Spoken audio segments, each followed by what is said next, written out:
Well, I mean, if you take a look at the tally of alpine expeditions and climbs I've done or led, currently I think the score's around 70. That's not a lot, that's not a little either. That's somewhat like kind of interesting, I say.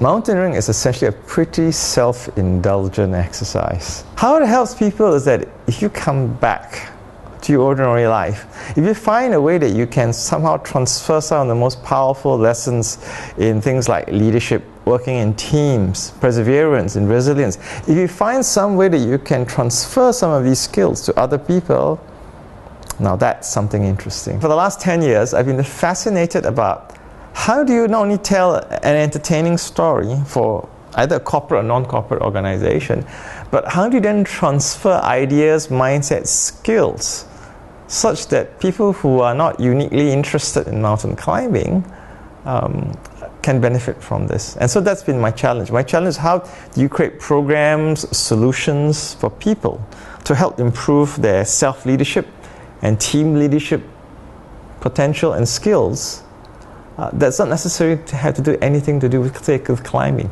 How do you do that? So that's been fascinated me and my business for the last 10 years. I fell into the business of what you call motivational speaking by accident. People liked the story and they wanted me to tell the story, and then when I realized, wow, you can get paid doing that, and that's how it started really. But I think the real changes began to happen in early 2000s, when people would actually say it was a great presentation, they felt inspired, but they felt they couldn't do what I did. Not so much from the mountaineering perspective, but from the level of commitment. And then I realized that what was missing from my content and my presentation was that I missed sharing with them how that they can actually learn how to do it. So my presentations have changed a lot since the early 2000s when I began doing this professionally. I've had a CEO of an Indian company come up to me and to tell me that 3 months after I presented at his organization, he was inspired to go and trek to the North Pole. So his email was accompanied by a photograph of him at the North Pole. Actually, what I got a week after returning from Everest was something called Guillan-Barre syndrome, or GBS. It just happened coincidentally about a week after we returned.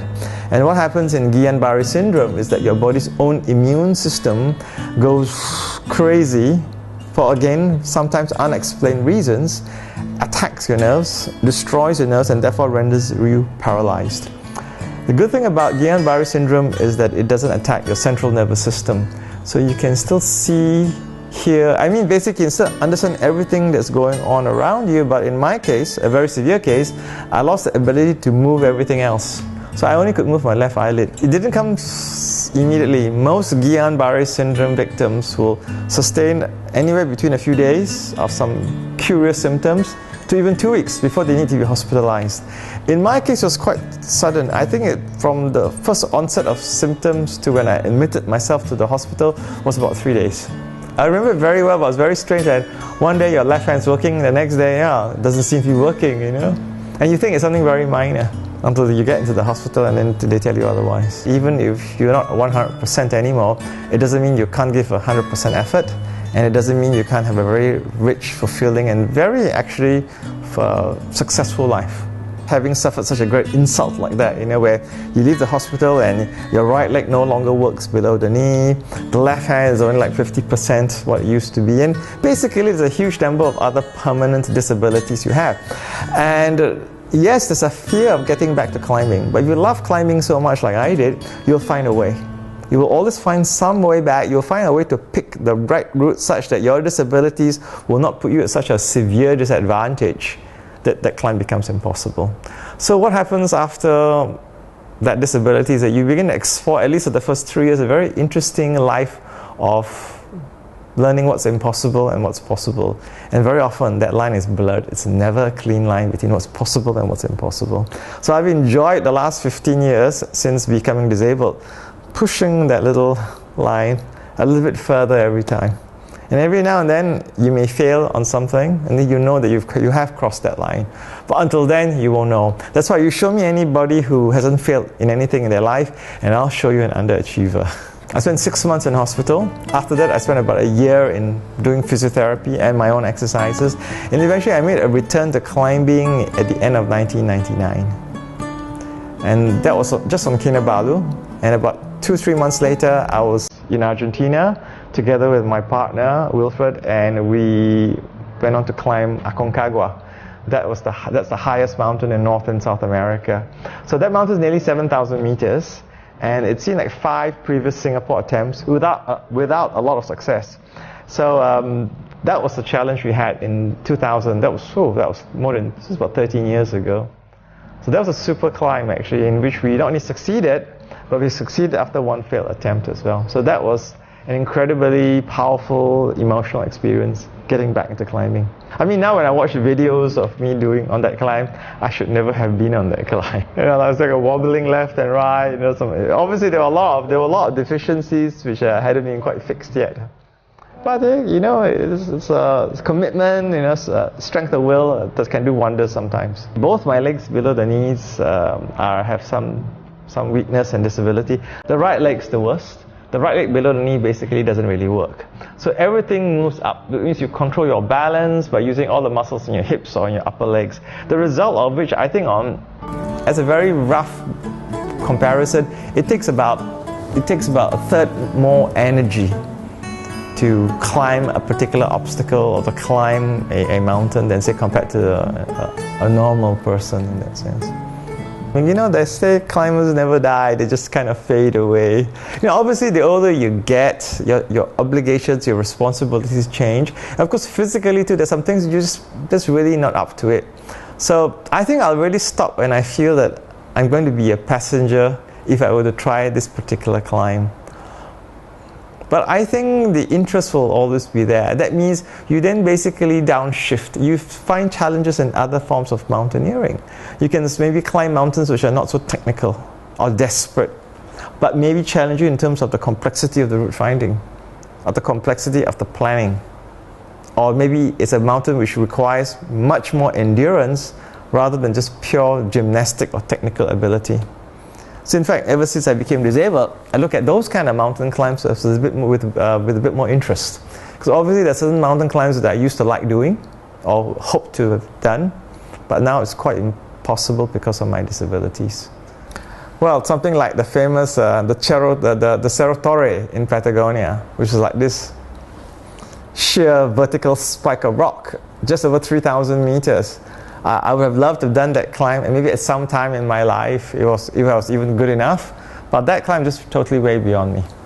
If I were to try anything remotely like that, I would have to have so much external help that I just would feel like a passenger.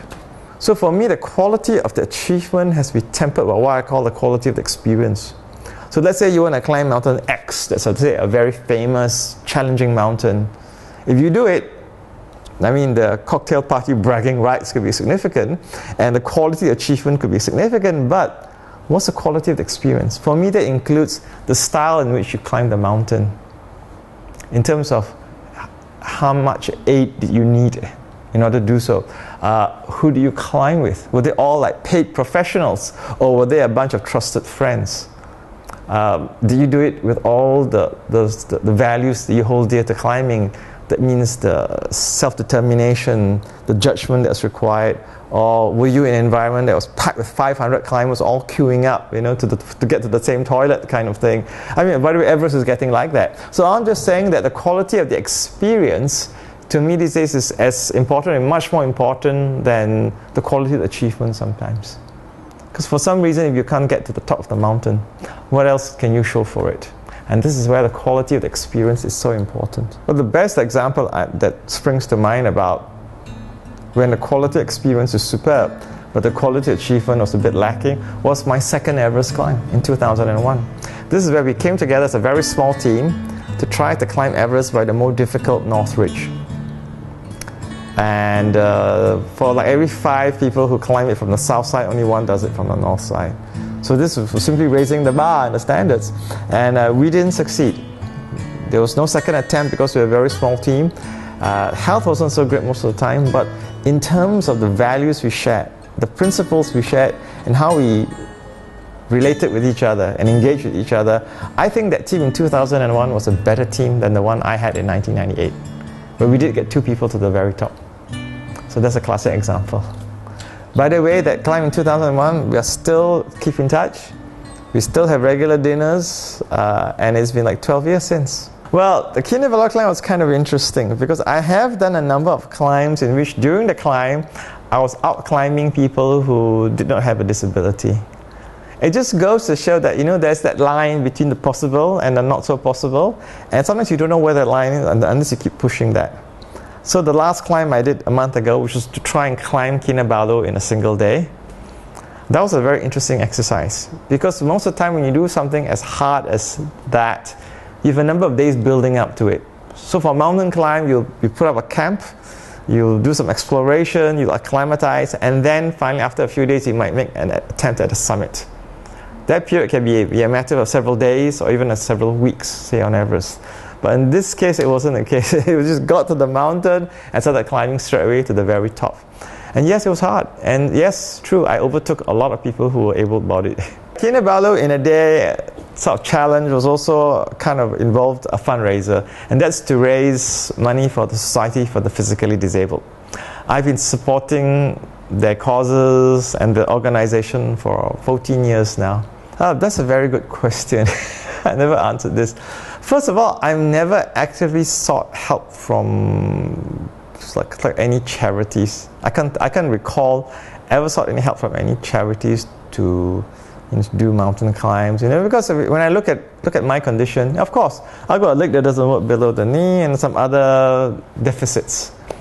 But then when I compare myself to some other people I know, these are quite so-called minor disabilities. I mean, I did a climb in 2004 on Kilimanjaro with 3 other disabled climbers. It took me about 2 or 3 years to put this project together. And one guy has a quadruple amputee, so he's got no hands and no feet. So you can imagine the kind of daily challenges he faces. So when I meet people like that, I mean, look, you can't complain about anything small in your life and not feel like a total jerk. When you meet people who are so incredibly inspiring like that. So I'd say everything is relative. And that's why when I look around, in Singapore sometimes, I see so much waste. There are some people with 2 good eyes, legs, arms, a brain, and they are so totally underfulfilled. They're operating at so way below their potential. It's just totally amazing at the sheer waste of such lives. As long as they keep paying me.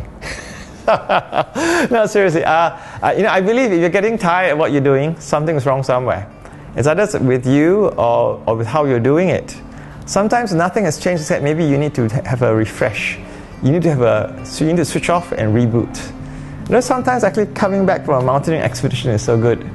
It fills you with some new ideas of how you want to do what you're doing. Sometimes it gives you a refresh, or sometimes it actually gives you a different insight in what you've been doing for, say, the last 2 or 3 years. And I think that's great. I think I highly recommend it to anybody, not mountaineering, but sometimes having a reboot to what they're doing, whether they have a job or whether they run their own business. And they get themselves refreshed, get their passion refreshed, or raised to a new level. I think that's so important. But the question was when will I stop doing this? I think I'll stop doing this when they stop paying me and when it stops being fun. Slay me on this, but I think I've sort of achieved almost all the things I set out to do. So now it's an interesting part of my life where I get to go into a different area, what we call discovery. You start looking around and you discover new things about the world, about other people, and we find ways to see how you can engage with that, engage with new realities, and find new opportunities. The things you were interested in 10 years ago may no longer interest you. And you could be finding something else that interests you. I mean, look, yesterday I went back to inline skating, which I haven't done in 17 years.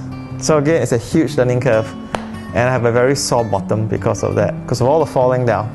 So this coming few weeks, I hope to get back and relearn how to do this again.